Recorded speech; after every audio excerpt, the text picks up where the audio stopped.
Horas, Baligi Academy dari tepian Danau Toba yang indah.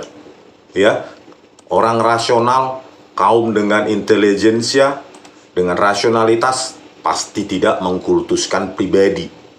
Ya, boleh mendukung, tetapi tidak boleh mengkultuskan, kecuali memang mereka-mereka yang mendapatkan benefit langsung ya. Nah, sekarang kita bahas tentang banyak sekali yang mengatakan CCRP di komentar ya. CCRP telah menghapus Joko Widodo sebagai nominasi atau finalis pemimpin terkorup tahun 2024. Coba kita cek ini dari internetnya langsung ya. OCCRP.org, Person of the Year, Bashar al-Assad. Ini dia ya. Nih. Ya, ini dia wajahnya, sudah ditumbangkan dia ya, karena penegakan hukum yang hancur. Pokoknya hancur-hancuran lah ya, orang ini di negaranya.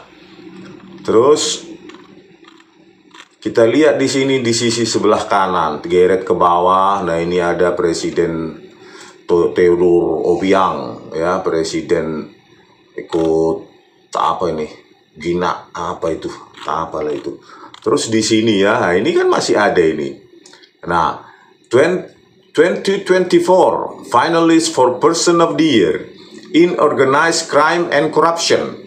Ya, jadi di sini we ask for nomination from readers, journalists, and the Person of the Year judges and others in the OCCRP Global Network. Ini ada former President of Indonesia Joko Widodo ya, nomor 2-nya Presiden Kenya William Ruto, nomor 3-nya former Presiden Indonesia Joko Widodo. Jadi nggak ada isu sudah dihapus.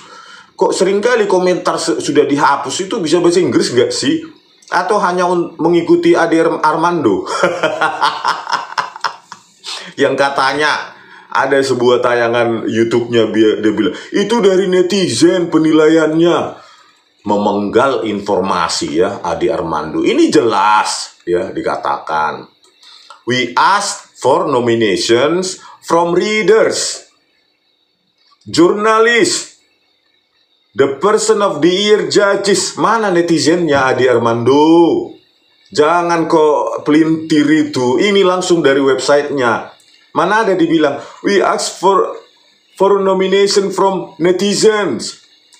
Ini jelas ini, readers, jurnalis, the Person of the Year judges and others in the OCCRP Global Network. Mana netizennya? Janganlah dibelokkan. Ya, mentang-mentang orang Indonesia banyak yang nggak bisa bahasa Inggris. Netizen katanya. Ada itu TV 2070 atau apa itu? Ya, 20 berapanya itu TV-nya itu? TV YouTube itu 2049 apa itu nggak jelas ya. Ini jelas malah mau dibelokkan. Readers, jurnalis, the Person of the Year judges. Jadi bahaya kau juga. Oke, selanjutnya kita baca lagi ya keterangan dari OCCRP. Behind the decision Indonesia ya, how OCCRP's Person of the Year highlights the fight against corruption. Nah, ini dia ya, keterangannya dia. Terus di situ ada ini ya, paragraf ke 1, 2, 3 dan 4. Nah, ini kan jelas. Ya. OCCRP has no evidence that Jokowi engaged in corruption for special financial gain during his presidency. However, civil society groups and experts say that Jokowi's government significantly weakened Indonesia's Anti-Corruption Commission. Ya, di sini jelas OCCRP mengatakan tidak ada bukti yang mengatakan yang mereka punyai bahwa Jokowi terlibat korupsi untuk kepentingan finansial dirinya. Untuk dirinya atau keluarganya tidak ada. Mereka tidak memiliki buktinya. Tetapi ya, civil society groups dan expert ahli para ahli dan grup-grup hak sipil itu mengatakan, ya, persepsi mereka pemerintahan Jokowi secara signifikan melemahkan Komisi Anti Korupsi KPK, ya, dengan apa? Ya, mengubah undang-undang KPK supaya penggeledahan, penyadapan diminta izin Dewan Pengawasan dan lain-lain yang saya tidak hafal, ya. Minimum itu, ya, penyadapan aja minta izin. Ya kapan lah bisa nyadap, minta izin dulu bos. Kepala dewasnya, ya, Dewan Pengawas, ya minta izin dulu, ya bocor lah, ya, lambat lagi. Terus Jokowi was also widely criticized for undermining Indonesia's electoral and judicial institutions to benefit the political ambitions of his son, who is now vice president under new Presiden Prabowo Subianto. Ya, Jokowi juga secara luas dikritik karena telah mengubah, ya, undang-undang pemilu sehingga anaknya bisa menjadi wakil presiden saat ini. Wapresnya Prabowo Subianto diubah harusnya 40 tahun, tetapi ditambah lagi penambahan syarat dan ketentuan, ya, boleh di bawah 40, yang penting sudah menjadi kepala daerah yang sudah dipilih, katanya Paman Usman dan yang lainnya. Ini alasannya jelas OCCPRP, gitu loh, ya. Dua itu sudah dibilang pelemahan KPK, yang kedua, ya, mengubah undang-undang supaya anaknya bisa jadi wapres, padahal harusnya 40, confirm, fix, ya, biar matang dia 40, gitu loh. Perjalanan hidup ada, ini diubah, ya, supaya apa? Oh, boleh di bawah 40, yang penting dia sudah pernah terpilih, gitu loh, memimpin daerah dan terpilih langsung, gitu. Itu loh. Dan bayangkanlah anak berkompetisi jadi wapres, bapaknya sedang presiden, bansosnya hampir 500 triliun. Cobalah persepsi luar negeri. Saya nggak mau bermain politik atau memang itu faktanya yang kita rasakan, ya. Bagaimana lah kalau kita menilai negara lain seperti ini?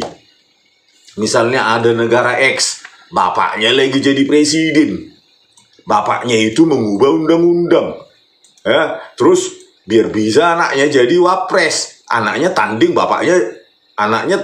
jadi calon wakil presiden, bapaknya sedang presiden.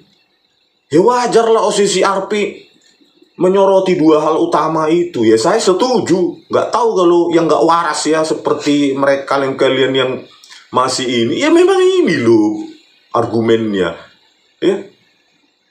Terus yang mengatakan ini dihapus, ini loh, masih ada loh di websitenya ini,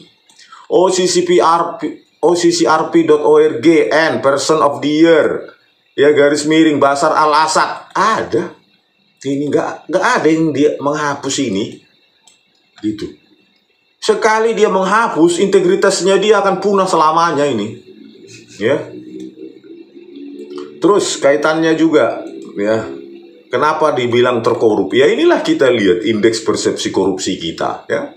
Tahun 2017 37, naik 2018 38, 2019 40, turun lagi, terjun 2020 jadi poin 37, 38, 34, tahun 2022, 2023, 34. Saya yakin 2024 kalau ada datanya jauh lebih buruk, ya, dari 34 ini, ya. Di 34 115, urutan 115 dari 180 negara. Dari 2022 110 dari 140, turun, ya, jadi 115 menjadi dari 180 negara. Inilah coba persepsi orang lain, ya, penilai luar mengatakan negara kita ini begini, ya, negara korup. Bayangkanlah 115 dari 180, cuma 65 di bawah kita, padahal kita G20. Ya, kenapa membuat seperti ini? Ya tentu banyak hal. Tadi itu ya, KPK dilemahkan. Yang kedua, diubah undang-undang supaya anaknya si kawan bisa nyawapres, padahal dia jadi presiden. Terus banyak lagi kasus-kasus ini. Ya, ini sekarang ini kasus korupsi BTS 4G. Ya, kasus-kasus lain, korupsi BTS 4G. Ya, ini orang menerima Windu Aji Sutanto menerima 66 miliar di keputusan nih. Ya, tim sesnya kampanyenya Joko Widodo 2014 nggak disikat, nggak ditangkap, nggak diperiksa. Ya, bagaimana orang kayak gini berkeliaran? Ya pasti IPK kita, indeks persepsi korupsi kita hancur, tambah hancur.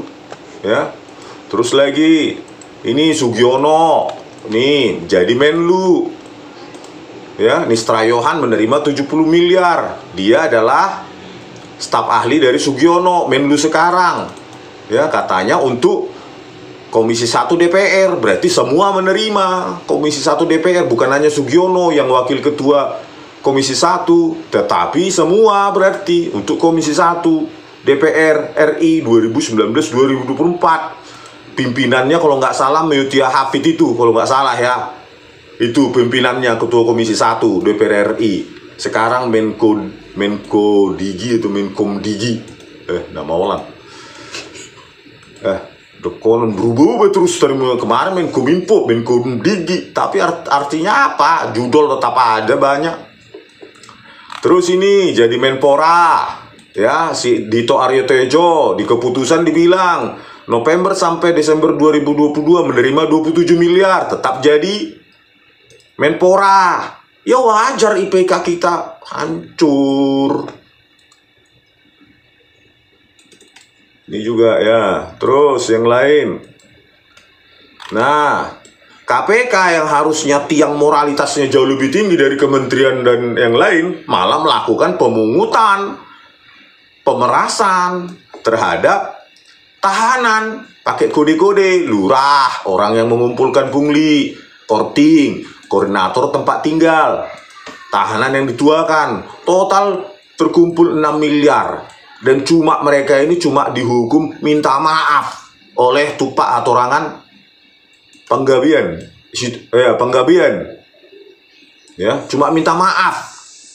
Padahal menurut Undang-Undang Nomor 1 2023 9 tahun katanya memeras, nggak dipakai karena mereka memakai peraturan dewasnya saja, Dewan Pengawas, nggak mau mereka pakai KUHP pidana ya.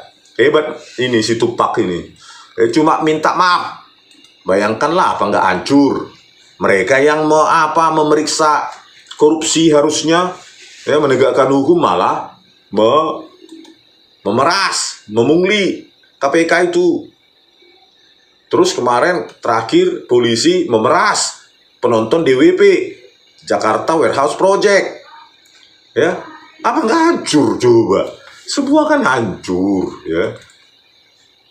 Terus ada lagi ini izin tambang izin tambang di Maluku Utara. Disebutkan ini namanya istri Bobi Kahiyang Ayu oleh si Abdul Ghani terdakwanya. Ini dia anak putrinya Jokowi, tapi nggak diapa-apain oleh Kejaksaan Agung dan KPK. Ya wajar kalau nilai kita, IPK kita makin bonjrot, hancur. Maka nanti selain Joko Widodo akan ada lagi the next presiden yang akan terkorup OCCRP. Yakin saya kalau diteruskan ini gitu ya. Jadi ya jangan kita protes ya. Kan dibilang di sini not personal gain, personal financial gain ya. Tetapi dilakukan pelemahan terhadap KPK, dikritik mengubah undang-undang untuk pemilu ya, electoral institution ya, electoral and judicial institution, MK dipakai untuk mengubah undang-undang itu, persyaratan itu untuk menguntungkan ambisi politik dari Gibran, anaknya Joko Widodo. Kan gitu aja gampang kan alasannya. Susah kali sih masuk akalnya si Adi Armando. Oke pemirsa, sampai sekian dulu ya. Jumpa-jumpa kita, bincang-bincang kita ini. Ya, semoga IPK, Indeks Persepsi Korupsi Indonesia, lebih bagus dengan ya KPK berani, tapi ya melihat ketua KPK-nya juga bawahannya Listio Sigit Prabowo, ya minim lah apa harapan kita. Yang ada malah tambah hancur nanti IPK kita ya, Indeks Persepsi Korupsi kita tahun 2025 ini. Ya, terserah Prabowo Subianto lah, mau dibawa kemana Indonesia ini, tanggung jawab Anda Pak Prabowo Subianto. Mau hancur, tanggung jawab Anda. Mau bagus, itu prestasi Anda ya. Terserah Anda yang sekarang sedang memimpin Indonesia, tapi ini akan dicatat oleh seluruh bangsa Indonesia ya. Oke, sampai sekian dulu. Horas.